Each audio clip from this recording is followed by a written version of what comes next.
Sanche Kiowa, Alana Cook Dishnakashon, and Femi Chief Nia. Good afternoon, everybody. My name is Alana Cook. I'm a member of the Métis Nation BC and a proud member of the Desjardins family. I apologize for not being there in person today, and thank you so much to Dr. Fred Mason for being there in my stead. This is Reclaiming the Indigenous Warrior. For generations, the word warrior has been misused against Indigenous peoples. Colonial narratives reduce the Indigenous warrior to a violent and one-dimensional stereotype, portrayed as a savage caricature in Western films, books, cartoons, media, and even sport. This paper examines how Indigenous identity in sport has evolved through athletes and community leaders who are redefining that term. In doing so, it raises an important question. Can the word warrior still be used respectfully? And if so, what does a true Indigenous warrior look like today, both in sport and modern life? We all know the common tropes that surround the Indian warrior. The noble savage, male, shirtless, dressed in buckskin, with eagle feathers in his long hair and war paint on his face, heroically posed on horseback. The bloodthirsty savage, uncivilized, godless, constantly violent and on the warpath. The stoic Indian, silent, emotionless, less intelligent and unable to communicate. The mystical native, psychically connected to animals and the spirit world, surrounded by flute music and mysticism. And finally, frozen in time, unchanging, unevolving. Even today, if you go online into a search engine and look up Native American or Indigenous people, many of the first images are historical photographs or modern Indigenous people but wearing traditional regalia. These dehumanizing stereotypes have followed Indigenous peoples from the era of the Wild West into the present day. And this figure does not just live in Western films, it lives in the history of sport. Colonial narratives constructed the Indigenous warrior as primitive, violent, and one-dimensional. Sport played a major role in reproducing and normalizing this image, particularly through mascots and team branding. By the early 20th century, as organized sport became tied to nationalism, masculinity, and school spirit, teams began adopting Indigenous names and imagery to symbolize aggression, bravery, and toughness. Non-Indigenous schools and professional franchises used caricatured versions of Indigenous peoples to create these intimidating identities, often with no actual connection to Indigenous communities. In this process, the warrior was reduced to a costume, a logo, a cartoon figure, while the realities of Indigenous peoples and athletes were ignored. Famous examples include teams like the Cleveland Indians, Edmonton Eskimos, and the Washington Redskins, who used Indigenous names and imagery for decades before eventually changing them, only due to public pressure. For many years, organizations argued that these mascots were meant to honor Indigenous peoples. However, research consistently shows that Native mascots have harmful psychological impacts on Indigenous communities, particularly the youth.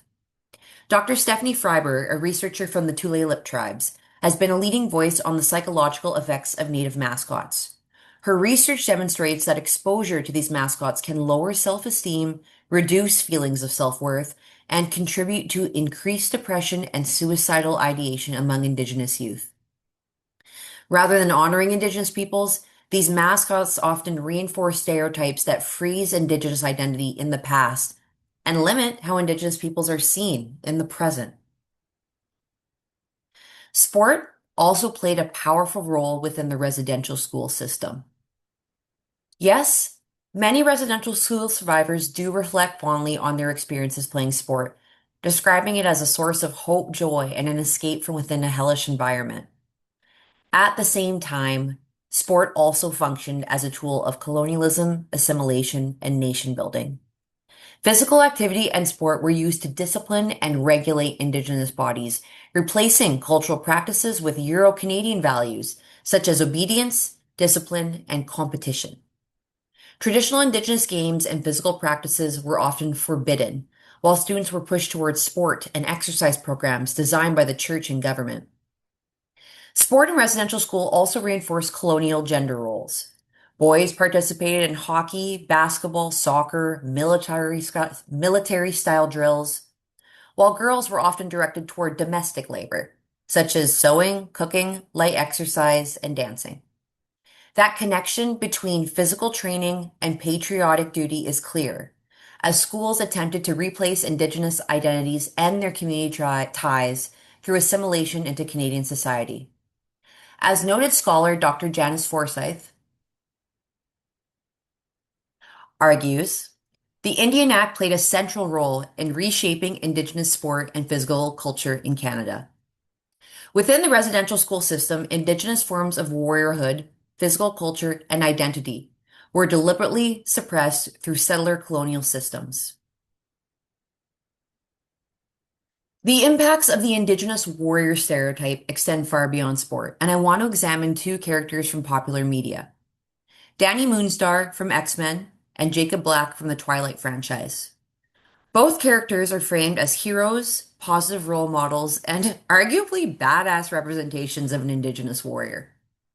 But even when portrayed as positive stereotypes, these portrayals still limit Indigenous peoples by reducing complex identities into narrow and simplified roles. As a young girl growing up in the 90s, I remember watching the X-Men cartoons and feeling excited whenever Danielle Moonstar, who was a Cheyenne Nation superhero, also known as Mirage, appeared on screen. As an adult, however, I now view those portrayals with some discomfort. Yes, some aspects of her character felt empowering. She used a traditional bow, wore powwow braids into battle, and she had psychic powers that connected her to animals. These seem like favorable qualities, yet many parts of her portrayal reinforced familiar stereotypes. This haunting flute music would play whenever she appeared. She often spoke about the fate of her fallen people, and her origin story centered around being raised by a mystical shaman. She was also frequently portrayed as angry and argumentative, reinforcing colonial ideas of the Indigenous warrior as someone who's emotionally stunted and hostile. Similar patterns appear in Jacob Black from Twilight. I was a teenager when I first read the books, and when the movie came out, I definitely was not complaining. But looking at it now with my scholar hat on, his character links indigeneity to hypermasculinity, animalism, and primal violence through the werewolf transformation and his all-male wolf pack. Like many native mascots and indigenous coded characters in popular culture, Jacob's identity is flattened into physical strength and aggression, while ultimately serving as a supporting figure within a story centered on white protagonists. These representations may seem harmless or entertaining, but they continue to shape public understandings of Indigenous peoples in ways that reinforce colonial narratives rather than Indigenous agency and self-determination. I'll give you a moment to pause this video so that Dr. Mason can present his slide.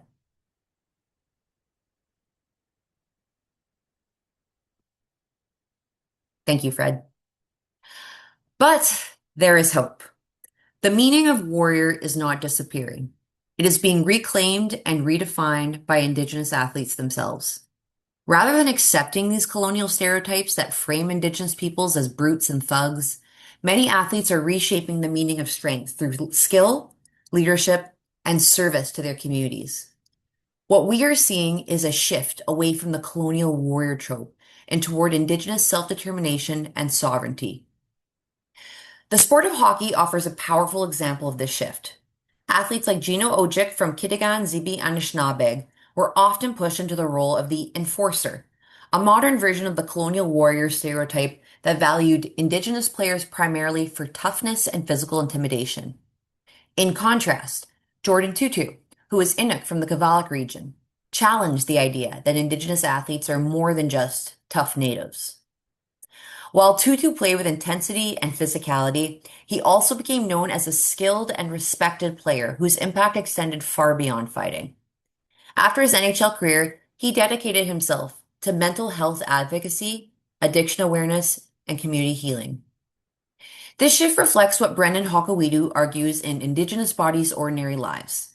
Colonial systems have long reduced Indigenous peoples to hyper-physical athletes, primitive warriors, or symbolic figures without agency over their own representation. Hokuitu challenges these stereotypes by emphasizing the everyday realities of Indigenous life, relationships, spirituality, movement, and community.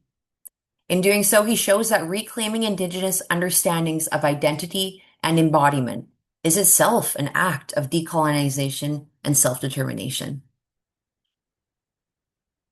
As a fun example from popular media, has anyone watched Shorzy? The Jims, Jim, and Jim, played by John Morasti, Brandon Nolan, and Jordan Nolan, who are all professional hockey players, add another layer to the shift in what a warrior should look like, or looks like. At first glance, they resemble the stereotypical tough enforcer, and they are originally drafted because Shorzy's team needs a couple of tough natives. But the show quickly complicates that stereotype. The gyms are respectful, sensitive, intelligent, and deeply team-oriented rather than aggressive goons. There's even an episode where they miss a game because they are competing in a reach for the top trivia tournament, which completely invalidates assumptions about the dumb enforcer stereotype. Instead of being defined solely through violence or hypermasculinity, the gym shows strength through loyalty, consistency, and responsibility to the team. In that sense, Shorzy subtly reworks the old warrior enforcer trope. While the gyms still carry the physical presence and stoicism associated with hockey enforcers, they redefine what that presence means. Oglala Lakota man and former U.S. Marine Billy Mills strengthens this argument by showing how Indigenous peoples actively reclaim and redefine the meaning of warrior through lived practice and community action. Entering the 1964 Olympics as a virtual unknown, Mills won gold in the 10,000 meters and challenged colonial stereotypes, as he was described by his fellow athletes as a man of great endurance, discipline, and humility. Through his work with Running Strong for American Indian Youth, he moves beyond symbolism and puts these values into action, using sport, mentorship, and advocacy to support Indigenous youth and community well-being. Winnie Hornmiller offers another powerful example. A member of the Mohawk Nation, Hornmiller survived the Oka crisis as a child after being stabbed by a soldier's bayonet during the standoff. She later became an Olympian in water polo, transforming personal trauma into leadership and excellence. Her story reframes the Indigenous warrior as someone grounded in resilience and resurgence rather than retaliation. Today, she continues this work as a champion for Indigenous youth health and well-being. Mills and Hornmiller are warriors that demonstrate decolonization not just as theory, but as praxis, an ongoing act of rebuilding Indigenous sovereignty, identity, and relational responsibility through everyday practice. Finally, we see the warrior exist outside of sport. Autumn Peltier, an Anishinaabe woman from Wikwemikong First Nation, is often called a water warrior for her advocacy protecting clean water for Indigenous communities. She has spoken at the United Nations, redefining the warrior as a protector of land, water, and future generations. Tayake Alfred, a Mohawk scholar from Kanawake, has reshaped how we understand Indigenous warriorhood through his scholarship. Alfred reclaims the warrior as a figure grounded in governance and Indigenous values rather than violence alone. In conclusion, the modern Indigenous warrior is a well-rounded individual that does embody strength and bravery, but in a way that is connected to cultural pride, community leadership, and self-determination. Our modern-day warriors include, but also go beyond, sport. They are activists, knowledge keepers, educators, healers, and role models. For many Indigenous athletes, the roles of warrior and protector exist in the same space. By challenging colonial portrayals and taking back control of the narrative, slowly but surely, Indigenous peoples are reclaiming the identity of the Indigenous warrior. Merci. Thank you.